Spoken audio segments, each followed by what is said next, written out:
کیونکہ ہمارے معاشرے کے اندر ہمارے نوجوانوں کے ہاتھ پیروں میں زنگ لگ گئی ہے. کیا لگ گئی ہے؟ کیا لگ گئی ہے؟ زنگ لگ گئی ہے، زنگ. ان سے محنت نہیں ہوتی. وہ یہ چاہتے ہیں کہ لڑکی کا باپ ہمیں 4 ویلر دے دے، وہ یہ چاہتے ہیں کہ لڑکی کا باپ ہمیں فارچونر دے دے، وہ یہ چاہتے ہیں کہ لڑکی کا باپ ہمیں کینیڈا دے دے، وہ یہ چاہتے ہیں کہ ہمیں لڑکی کا باپ ایک زمین دلا دے، وہ یہ چاہتے ہیں کہ لڑکی کا باپ ہمارے لیے محل تیار کروا دے، وہ یہ چاہتے ہیں کہ کوئی مہنگی سے مہنگی بائک اس کا باپ ہمیں دے دے، اور جہیز کے اندر فریج بھی دے دے، کولر بھی دے دے، اے سی بھی دے دے، واشنگ مشین بھی دے دے، بیڈ بھی دے دے، جتنا سامان گھر گرہستی کا ہوتا ہے وہ سارا دے دے. اگر کہیں معاملہ دیکھتے ہیں کہ یہ ہلکا ہے، یہ دے نہیں سکتے ہیں، یہ غریب ہے، اس کی یہاں کوئی رشتہ لے کر نہیں جاتا ہے، اس کے یہاں رشتہ لے کر نہیں جاتا ہے. وہ لڑکی ایسے ہی ان کی عمریں نکل جاتی ہیں. کیوں؟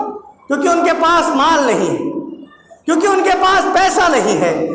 تو گویا اس کے اندر جو ہماری قوم کے نوجوان ہیں ان کے اوپر میں لعنت بھیجتا ہوں کہ تمہارے سینوں کے اندر، تمہارے بازوؤں کے اندر، تمہارے قدموں کے اندر وہ طاقت نہ رہی کہ تم کما کر اپنے شوق پورے کر سکو، تم کما کر اپنا ایک گھر بنا سکو، تم کما کر اپنے لیے گاڑی خرید سکو.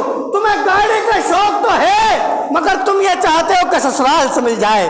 تمہیں محل کا شوق تو ہے مگر تم چاہتے ہو کہ لڑکی کا باپ اپنا گلا گھونٹ کر تمہارا شوق پورا کر دے. تم یہ چاہتے ہو کہ شوق میرے پیدا ہو اور لڑکی کا باپ پھانسی کے پھندے پر اور کسی پنکھے پر لٹک جائے. تم اس طریقے سے اپنے شوق پورا کرنا چاہتے ہو. تو سن لو اے نوجوانوں، تم نامرد ہو، نامرد. تم اس لائق ہو کہ تم چوڑیاں پہن کر اپنے گھروں میں بیٹھ جاؤ. تم اسی لائق ہو کیونکہ تم سے محنت نہیں ہو رہی، تم سے کام نہیں ہو رہا ہے، تم سے مشقت نہیں ہو رہی ہے. اللہ نے مرد کو اس لیے بنایا ہے کہ وہ بازار میں جائے اور محنت و مشقت کر کے پیسہ لے کر آئے اور گھر گرہستی کو چلائے. آج آپ دیکھیں سب سے برے حالات یو پی اور بہار بنگال کے کہ وہاں پر منہ سے مانگ کر 4 ویلر لی جاتی ہے.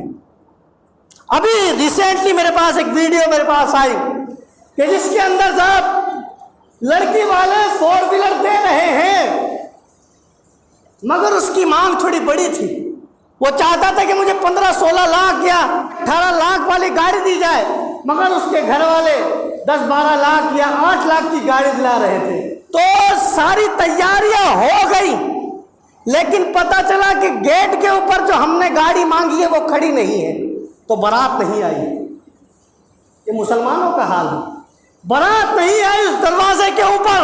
وہ جو بچی دلہن بنی ہوئی بیٹھی تھی وہ ویسی کی ویسی بیٹھی رہ گئی، وہ ویسی کی ویسی بیٹھی رہ گئی. ابھی ہمارے دوست کے یہاں انہوں نے اپنی بہن کی شادی کی تو شادی کرتے وقت انہوں نے کہا کہ دیکھیے ہم آپ کو کیش دے دیتے ہیں 8 لاکھ روپے 10 لاکھ روپے، اتنا بڑا آفر رکھ دیا. اس کے باوجود بھی وہ شخص کہا کہ نا ہمیں تو بلیرو ہی چاہیے. کیا؟ ہمیں بلیرو ہی چاہیے، ہم شادی نہیں کریں گے.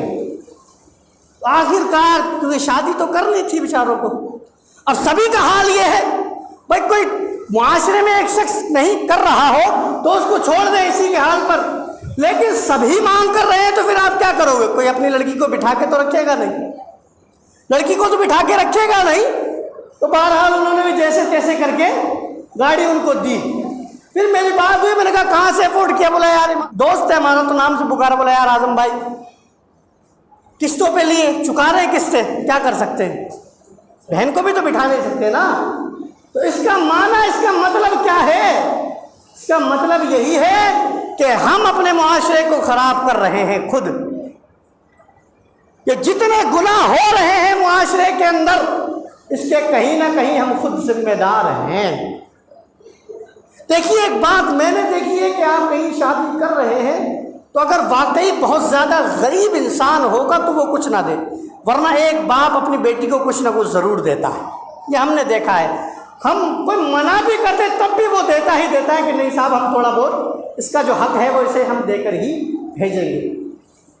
تو چلو وہ تحفہ ہے، وہ آپ لے سکتے ہیں، جائز ہے، لیکن آپ مانگ کر آپ یہ کہیں کہ نہیں ہمیں یہ والی گاڑی چاہیے، آپ یہ کہیں کہ ہمیں وہ مکان چاہیے، اور کچھ تو معاملات ایسے ہیں کہ شادی کے بعد، اور یہ بات تو میری خود دیکھی ہوئی بات ہے، میں ان کو جانتا بھی ہوں،